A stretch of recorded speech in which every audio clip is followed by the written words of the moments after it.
Assalamualaikum warahmatullahi wabarakatuh.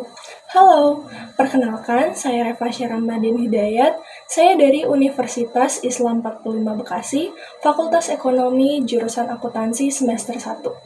Di sini saya akan mengulik sedikit mengenai konseptual moderasi beragama. Karakter moderasi beragama meniscayakan adanya keterbukaan, penerimaan, dan kerjasama dari masing-masing kelompok yang berbeda. Karenanya, setiap individu pemeluk agama, apapun suku, etnis, budaya, agama, dan pilihan politiknya harus mau saling mendengarkan satu sama lain. Kemudian masuk ke materi yang pertama mengenai indikator moderasi beragama. Indikator ini dapat digunakan untuk mengenali seberapa kuat moderasi beragama yang dipraktikkan oleh seseorang di Indonesia dan seberapa besar kerentanan yang dimiliki. Lalu indikator yang pertama yaitu komitmen kebangsaan. Komitmen kebangsaan merupakan indikator yang sangat penting untuk melihat sejauh mana cara pandang, sikap, dan praktik beragama seseorang berdampak pada kesetiaan terhadap konsensus dasar kebangsaan, terutama terkait dengan penerimaan Pancasila sebagai ideologi negara. Sikapnya terhadap tantangan ideologi yang berlawanan dengan Pancasila serta nasionalisme. Kemudian yang kedua, toleransi. Sebagai sebuah sikap dalam menghadapi perbedaan, toleransi menjadi fondasi terpenting dalam demokrasi.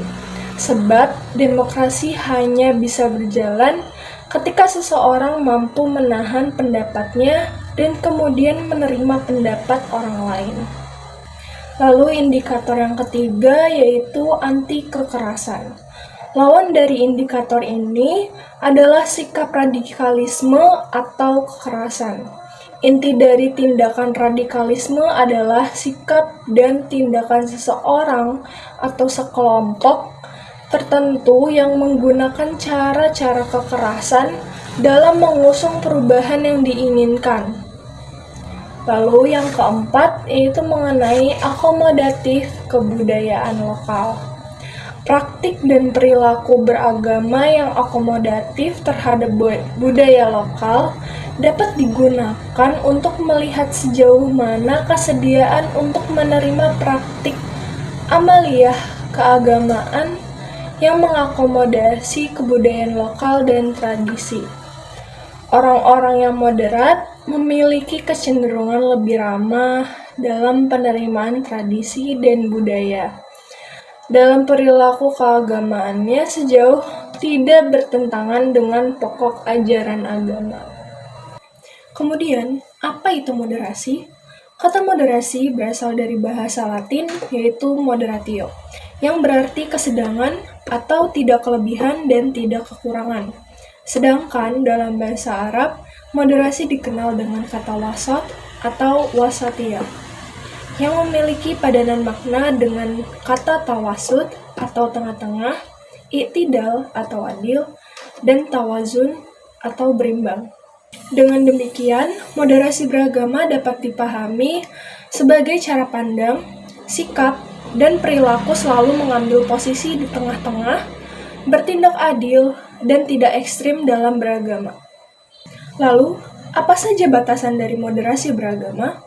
Pilihan pada moderasi beragama yaitu dengan menolak ekstremisme dan liberalisme dalam beragama adalah kunci dari keseimbangan itu sendiri, demi terpeliharanya peradaban dan terciptanya perdamaian. Serta dengan cara inilah, masing-masing umat beragama dapat memperlakukan orang lain dengan secara terhormat, menerima perbedaan, serta hidup bersama dalam damai dan harmonis. Kemudian, faktor-faktor apa saja yang menghambat moderasi beragama? Yang pertama, yaitu kurangnya kesadaran dan pemahaman masyarakat tentang pentingnya moderasi beragama. Selanjutnya yang kedua, pemahaman ekstremisme dan radikalisme yang dapat mengancam toleransi dan perdamaian antar umat beragama. Lalu yang ketiga, masih adanya tindakan intoleransi diskriminasi, dan kekerasan. Dan yang terakhir, sikap kurang bersahabat serta cara-cara agresif dalam dakwah agama. Lalu kesimpulan yang bisa saya ambil dari materi perkuliahan ini adalah moderasi beragama adalah proses memahami sekaligus mengamalkan ajaran agama secara adil dan seimbang. Moderasi juga adalah ajaran inti agama Islam. Islam moderat merupakan paham keagamaan yang relevan dalam konteks keberagaman dalam segala aspek, baik agama, adat istiadat, suku, maupun bangsa itu sendiri. Kemudian pertanyaan yang pertama yaitu, pengalaman apa saja yang saya dapatkan dari belajar moderasi beragama di perkuliahan ini? Moderasi beragama bertujuan untuk menghindari ekstremisme dan radikalisme, serta mempromosikan sikap saling menghormati dan memahami antar pemeluk agama yang berbeda. Dalam konteks perkuliahan ini, moderasi beragama membantu mahasiswa dan siswi membangun sikap inklusif dan harmonis dalam kehidupan beragama. Kemudian, pertanyaan yang kedua yaitu, apa saja saran saya kepada masyarakat mengenai moderasi? Moderasi beragama merupakan perekat antara semangat beragama dengan komitmen berbangsa dan bernegara. Dengan mengimplementasikan sikap moderasi dalam masyarakat, maka setiap umat beragama dapat memastikan bahwa ajaran agama yang dijalankan dengan cara mengedepankan perdamaian dan toleransi. Lalu, sikap apa saja yang perlu ditanamkan oleh masyarakat? Yang pertama, yaitu menghargai perbedaan agama. Yang kedua, saling menghargai hak individu. Yang ketiga, sikap rendah hati. Dan yang keempat, tidak merasa paling benar. Lalu yang terakhir, yang kelima, menjalin komunikasi yang baik. Mungkin cukup sekian dari pembahasan materi kali ini. Semoga isi video ini dapat membantu kalian dalam belajar moderasi beragama. Wassalamualaikum warahmatullahi wabarakatuh.